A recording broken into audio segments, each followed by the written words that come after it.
before I get started, just wanted to show you this. I got this today, which is going to be awesome. But this is for something else. This is actually my Leica Q, and I will talk about that in another video. But let me get back to this video. Right.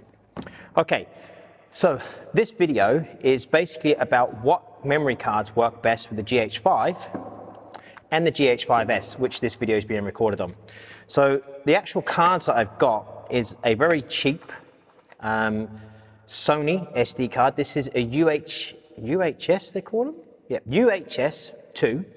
This is a read speed of 260 megs, but the write speed's only 100. So in theory, this should do the lowest quality 4K that the GH5 and GH5S will do, but it will upload to the computer much faster. The next card is the Sony. This one is a 300 megabytes read speed and a 299 megabytes write speed. This should do every single recording format in video that these cameras will do. And then we have the Panasonic. Now, the Panasonic is 280 read and 250 write speed. Now this is called a V90, but this is a 128 gigabyte card. The other ones I got, the Sonys, because I wasn't too sure about them, I only got them in 32 gig models. Now, the whole video is about these cards and these cameras, but I will be using my MacBook Pro to upload the video to the actual computer. And sadly, the new MacBook Pro has a USB-C port, or Thunderbolt 3. So I'll be using this, the SanDisk UHS-II USB-C card reader. So all of these three cards are UHS-II, which means basically they're built a lot better. The quality's better than the older SD cards, and you have two sets of pins. So two sets of pins, okay? Two sets of pins, so you should get faster data transfer. So what I wanted to go over on the video was basically what recording modes will work on the computers, on the cameras, and then also what I will be able to upload to the computer and how fast it will upload to the computer, because that's just as important as being able to record the video on the camera, but also to get it up to the computer. You can start editing and start on your project. I will be recording in 4K 400-bit, 4K 50p, and 1080 in 240 frames on the GH5S, just to see how the cards will work with the camera, and then also how fast it will be to get a 2 to 3 gig file to transfer to the computer. Because like I said, that is just as important as being able to record the video, is to actually get it up to the computer as fast as possible. In this video, I will be using the 15-inch MacBook Pro Touch Bar. This is a top of the range model, has a 512 SSD, which is incredibly fast in the computer. I will be testing the cards on the GH5S. So, I mean, basically that's going to be my more stationary high-end video camera. The GH5 will be more run and gun, running around because it has the stabilizer inside. So with the cards, on paper, the Sony is the fastest. It has an insane read speed of 300 megabytes per second, and its write speed is 299. Up against the Panasonic, which only has a write speed of 250 megs. But I know the Panasonic works with the GH5 and the GH5S in the high-end modes because it's what Panasonic recommend. The Sony, we'll see if it's faster.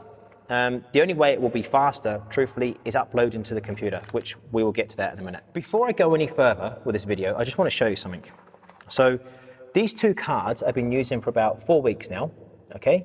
Now, as you can see, the Sony looks terrible.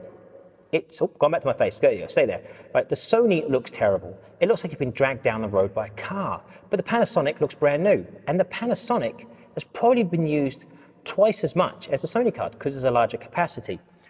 Okay, so this part of the video will be covering the GH5S recording in 4K, 25p, 400 megabits per second. So that's what you're going to see now. You're going to see all three cameras. As you can see, they can all record in this format.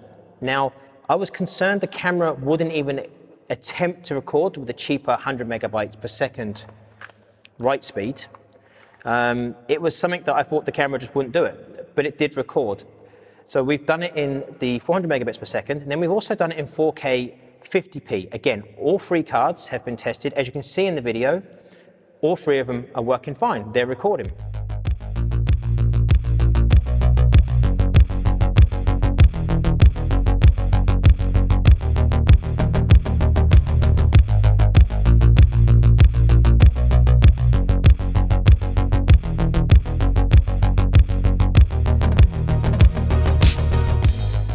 now we do 1080 at 240 frames per second, which is fine. All of them can do this. This is great.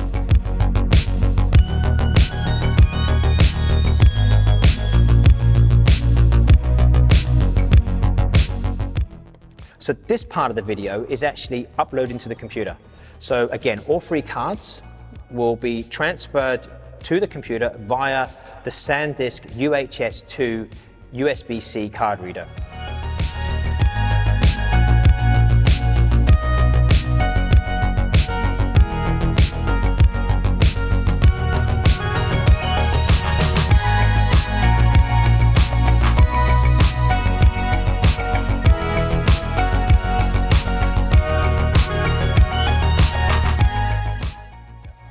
And they're relatively all around about the same speed because they all read at over 250 megabytes per second. Actually, the cheaper Sony card read speed is higher than the Panasonic, but it was around about a second slower, as you can see in the video. Now, this part of the video is just a Blackmagic speed test. So I've tested all three cards. As you can see, the Panasonic went first, the higher end Sony card went second, and the low end Sony card was third. So you can see the readout of each of them.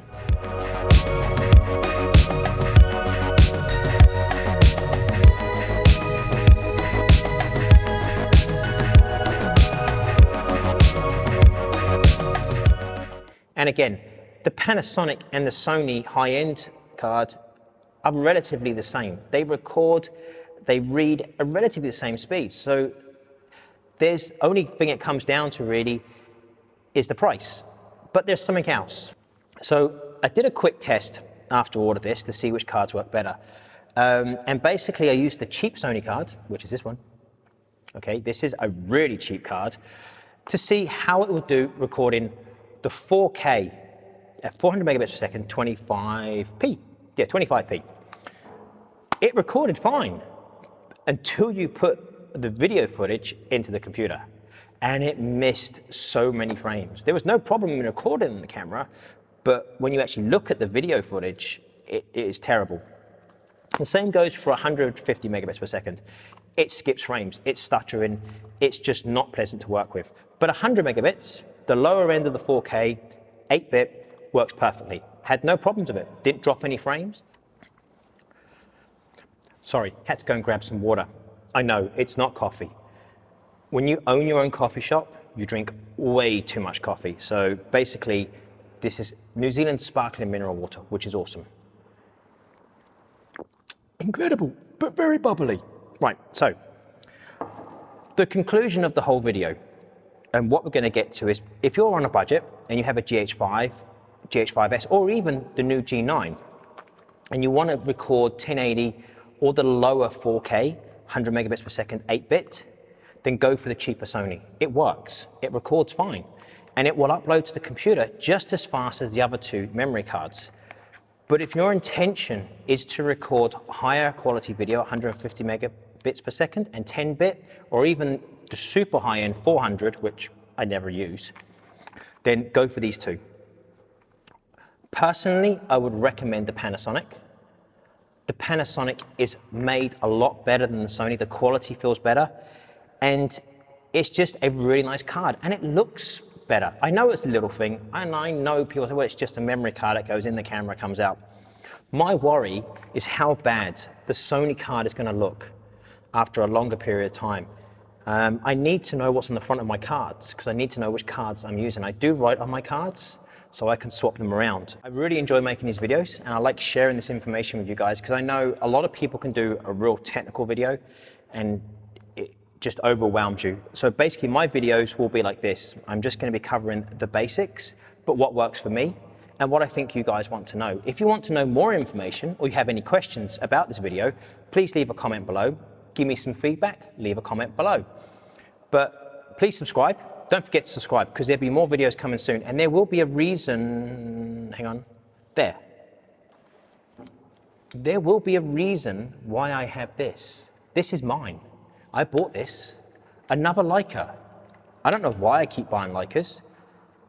I don't know why you need so many Leicas, but I've been wanting one of these for quite a while. I'm only like 2 or 3 years behind everybody else. yeah, so we will get to that in another video. And I'll see you again soon. Thank you for watching.